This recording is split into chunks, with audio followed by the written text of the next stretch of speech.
Banyak orang mengatakan bahwa setan, demi, perlian, dan yang sejenisnya itu lebih halus dari manusia.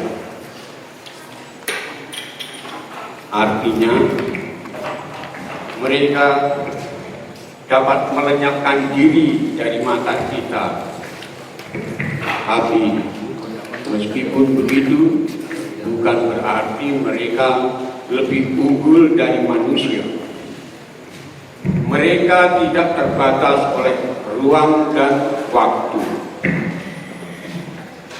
Dunia mereka adalah dunia gaib.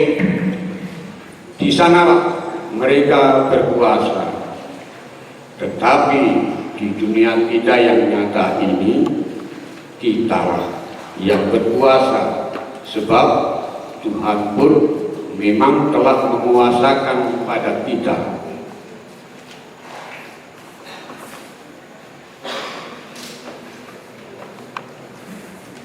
Teman saya, Insinyur Hasan, dalam ceritanya menguatkan pendapat bahwa di dunia nyata kita ini, bagaimanapun juga kita bisa mengalahkan roh halus. Hasan telah berjuang melawan roh halus, bukan dalam pergumulan ataupun boxing ataupun tembak-menembak, tetapi ia mengalahkan sebuah roh halus dengan diplomasi. Adapun ceritanya begini. Setelah beberapa tahun Hasan menamatkan pelajarannya di Amerika, ia pulang berlibur ke rumah orang tuanya di Wonogiri. Biasanya orang tuanya yang berkunjung ke rumahnya di Jogja. Tapi kali ini ialah yang berkunjung ke rumah orang tuanya di dusun yang kecil itu. Kunjungan ini mempunyai arti yang sangat istimewa, sebab yaitu untuk melunakkan kemaskulan hati orang tuanya, sebab ia telah beberapa kali menolak untuk dikawinkan. Beberapa kali ia telah menerangkan bahwa kenangan percintaannya dengan Endang, tunangannya yang dulu, belum bisa ia lupakan, dan ia belum kepingin kawin ataupun punya pacar lagi. Endang adalah perawat yang cantik dengan muka yang halus dan badan yang semampai. Tambahan pula, Hasan sangat mencintainya. Itulah sebabnya ia tak bisa melupakannya, meskipun perempuan itu telah 5 tahun yang lampau meninggal dunia.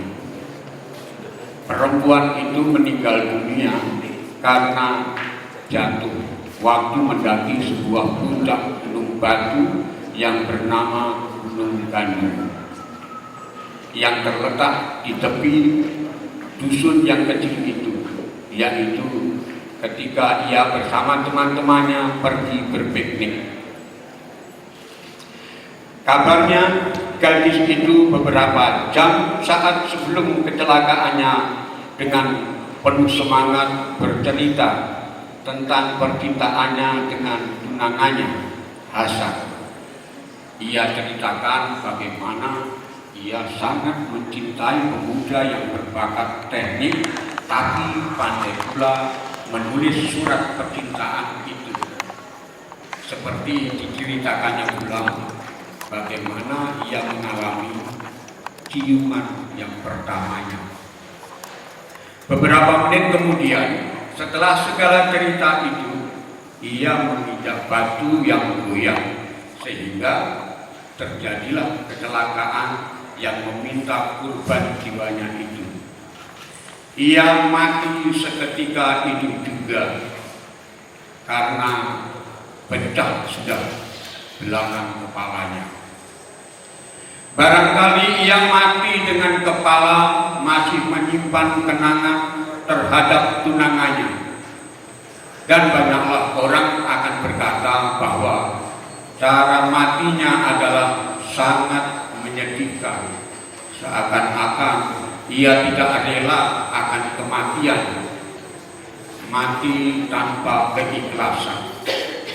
Sebab itu, demikian kata banyak orang, arwahnya masih tetap ngelambrah, tidak mau tinggal di alam akhirat. Ia masih belum puas dengan hidupnya yang dulu. Dan tersebarlah cerita di antara penduduk desa itu bahwa arwah yang patah hati itu sering mengganggu orang-orang yang mendaki Gunung Gandul. Yang paling suka diganggunya ialah para gadis-gadis remaja. Itulah sebabnya bahwa sejak meninggalnya Endang, banyak para gadis pendaki yang mendapat kecelakaan ataupun sepulangnya pendakian tiba-tiba sakit, mengigau, lalu meninggal dunia. Hasan telah mendengar semua cerita semacam itu, tetapi sekarang ia sendiri telah terlibat dalam peristiwa itu. Ketika telah berjalan 2 hari, ia tinggal pada orang tuanya itu, terjadilah peristiwa bahwa seorang gadis pelajar SKP dari Solo yang pergi mendaki Gunung Gandul tiba-tiba menjadi kalap. Seperti orang gila dan bingung. Ia seperti orang yang tersesat masuk ke dalam sebuah gua kecil dan tak mau lagi keluar dari situ. Kemudian ia mericaukan macam-macam kalimat yang aneh-aneh dan mengaku namanya sekarang Endang, padahal namanya sesungguhnya Fatimah. Dengan demikian dikata orang bahwa gadis itu telah dirasuki oleh arwah Endang. Berbagai dukun telah mencoba menolong gadis itu, tetapi Endang masih tetap menguasainya. Demikianlah sampai 2 hari berjalan, gadis itu masih tetap dipengaruhi arwah itu. Ia tidak mau keluar dari gua, tidak makan, tidak tidur, mukanya berubah mengerikan. Rambutnya tergeret, bajunya robek sehingga kelihatan sebuah buah dadanya. Suaranya besar, tangannya berdarah terluka, dan demikian pula dahinya. Kedua orang tua gadis itu menangis mengaduh terseduh-seduh dan tetap menunggui anaknya di muka mulut gua yang gelap itu. Anaknya tak bisa lagi mengenal mereka, padahal pertolongan sudah dijalankan, tapi semuanya sia-sia. Orang yang datang sangat banyak, tapi hampir semuanya hanya datang dengan maksud menonton. Berita itu telah sampai juga ke telinga Hasan, tapi ia merasa ia tak tahu apa yang harus diperbuat. Akhirnya datanglah orang fakir, orang tua Fatimah bersama beberapa orang lainnya lagi kepadanya dan berkata minta tolong kepadanya. Ia menjawab bahwa ia bingung, tak mengerti apa yang mesti dikerjakan. Ia akan sangat suka sekali menolong, tapi tak tahu bagaimana caranya. Kedua orang tua Fatimah terus saja mendesaknya, sehingga akhirnya ia sanggupi akan datang ke gua dan akan mencoba barangkali berbuat sesuatu. Ketika ia sampai ke gua, ayah Fatimah membawanya ke mulut gua yang gelap itu dengan membawa obor. Demi Hasan ke dalam gua, gadis itu menjerit dengan histeris.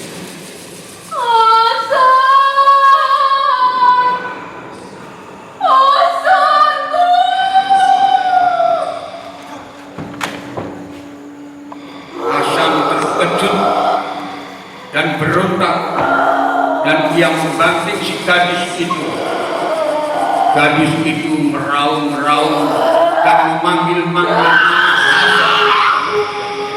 Keadaannya menyedihkan sekali. Mukanya seperti sebuah topeng yang mengerikan. Padahal sebenarnya ia sangat cantik. Badannya basah kuyup oleh keringat. Kemudian tanah yang kotor lengket di keringat itu karena ia bergulung-gulung di tanah.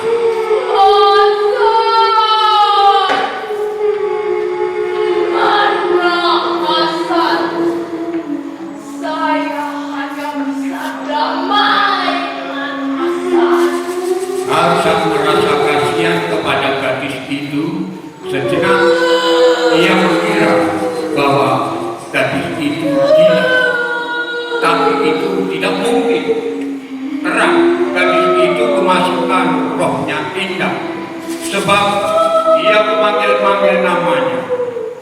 Padahal ia belum pernah bertemu dengan gadis itu sebelumnya. Ia membayangkan bagaimana tersiksanya gadis itu. Badan-badannya sama sekali dikuasai oleh roh yang memperlakukannya dengan semena-mena. Raga gadis itu telah rusak betul-betul. Sekarang Hasan insaf bahwa ia harus berbuat sesuatu untuk menolong gadis itu. Dengan jalan bagaimanapun, ia mesti mengusir roh itu dari badan Fatimah.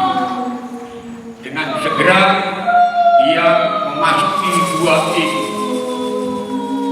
Diam! Teriaknya dengan penuh berbawa. Jangan dekat! Kenapa Hasan? Tak indah lagi kau. Tenang dulu, tenanglah dulu. Pegang yang kuat-kuat. Perintahnya pada ayah Fatimah. Kemudian masuklah pula paman Fatimah membantu memegangi tangannya. Gadis itu meronta-ronta dan berteriak-teriak. Segera Hasan membentak lagi. Indah, Indah, dengarkan saya.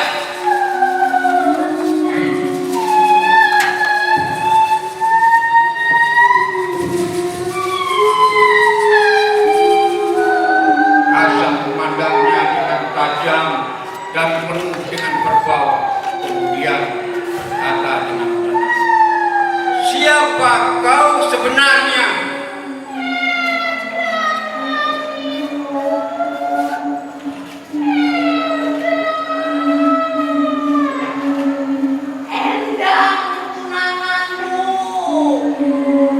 Kenapa kau masuk ke dalam badan gadis itu?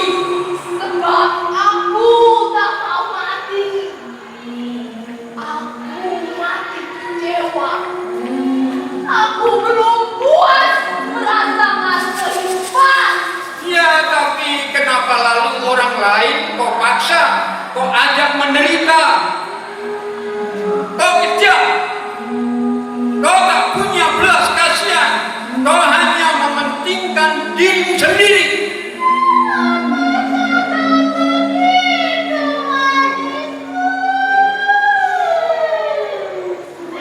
Saya tersiksa sekali. Saya tak mau mati. Saya ingin berjika Hasan, maukah kau menolongku? Tidak.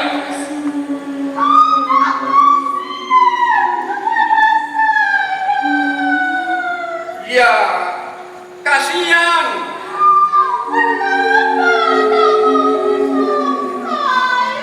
Karena kau keliru. Iya. Coba katakan. Siapa namamu?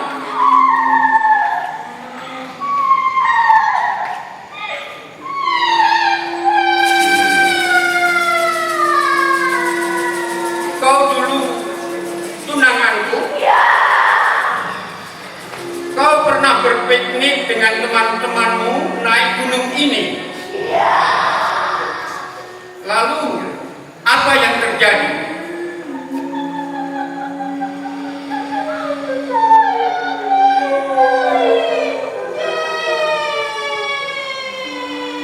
Baik. Apa yang terjadi dengan dirimu?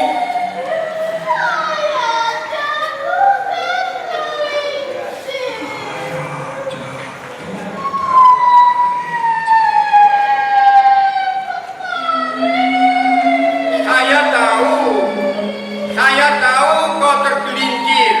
Saya tahu kau jatuh ke dalam jurang. Saya tahu kepalamu pecah. Tapi lalu bagaimana? Jawablah pertanyaan saya. Hal itu lalu menyebabkan apa padamu? Jawablah bahwa kau telah mati. Ya, kau sudah mati. Tapi saya tak ingin mati.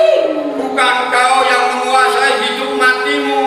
Yang memberi kematian ialah Ia yang memberi kehidupan. Tapi kau tidak rela menerima nasibmu. Kau tidak menyadari keadaan. Hasan, senangkah kau apabila saya mati?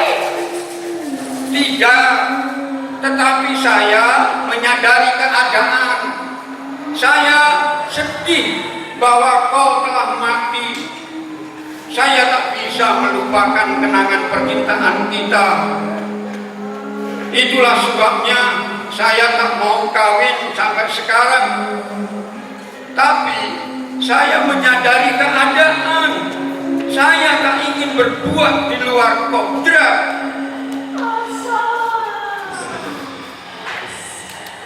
Kau tetap mencintaiku. Ya, Saya juga sangat mencintaimu. Saya ingin kau bahagia. tapi kau telah membuat saya tidak bahagia. Kenapa? Karena kau sekarang mengecewakan aku. Saya ngeri melihat kekejamanmu sekarang. Saya ngeri melihat kau berbuat di luar kodrat. Saya menentangmu.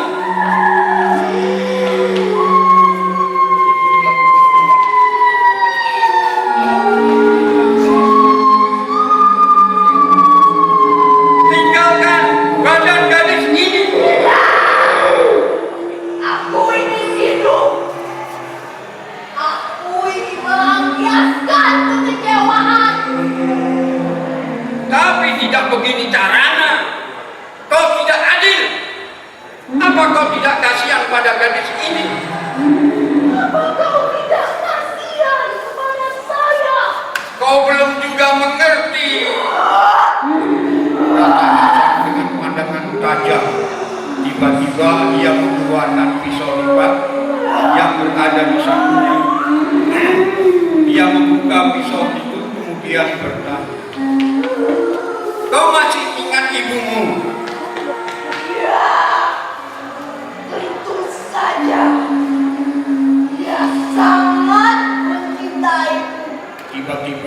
Gadis itu menangis dan berkata antara sedih-sedihnya,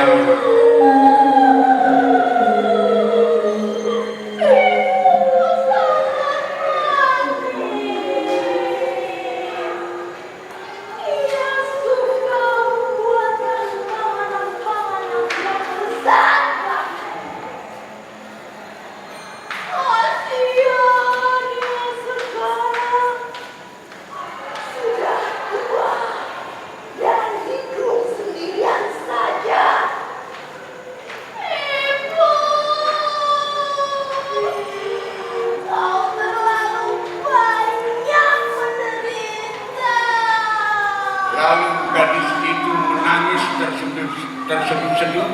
Hasan bersuara lagi, "Kau mencintai saya?" Iya, manisku. Saya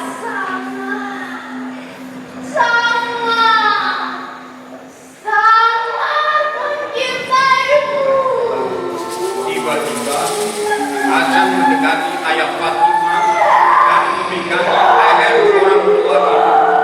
Kemudian bertanya, "Kau lihat orang ini, apa juga tidak kelihatan menderita? Lihatlah matanya yang penuh ketakutan dan kekecewaan ini. Lihatlah pisau di tangan saya. Saya akan menikam orang ini pada lehernya.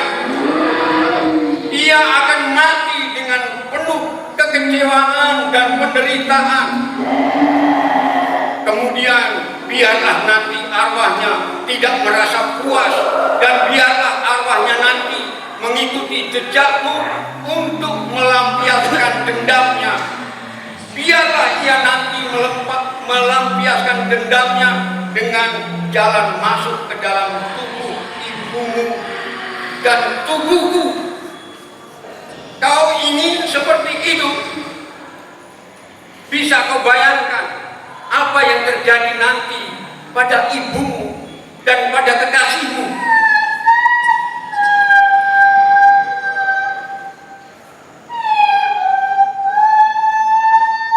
Bagaimana? Relakah ibumu, kekasihmu, kemasukan arwah? Tidak. Sekarang tinggalkanlah badan anak ini. Kau mencintaiku, bukan? Tinggalkan badan anak ini. Saya akan mencintaimu sampai mati. Pergilah, hapuskanlah kengerianku padamu. Pergi.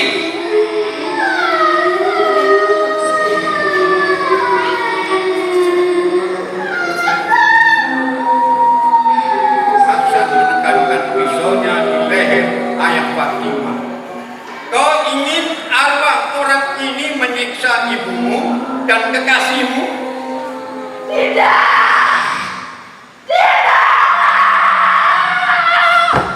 Bersamaan dengan itu, Endang pergi dari gadis itu sambil membantingkan tubuh gadis itu keras-keras ke tanah.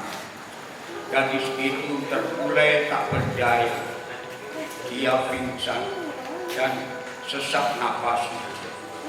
Badannya penuh kotoran dan luka-luka. Hasan berjongkok dan berkata sambil menatap tajam ke mata gadis itu, seakan-akan ia hendak mengusir Endang buat penghabisan kalinya, seandainya arwah itu masih ada di situ. "Pergilah Endang, pulanglah ke tempatmu yang sebenarnya. Tunggulah saya di sana. Saya pasti datang padamu dalam keadaan masih seperti dulu. Saya tetap mencintaimu dan saya tak akan kawin selama hidup. Endang, kembalilah saja ke tempatmu yang selayaknya. relalah menunggu aku di sana. Saya pasti datang manisku, saya pasti datang. 1957.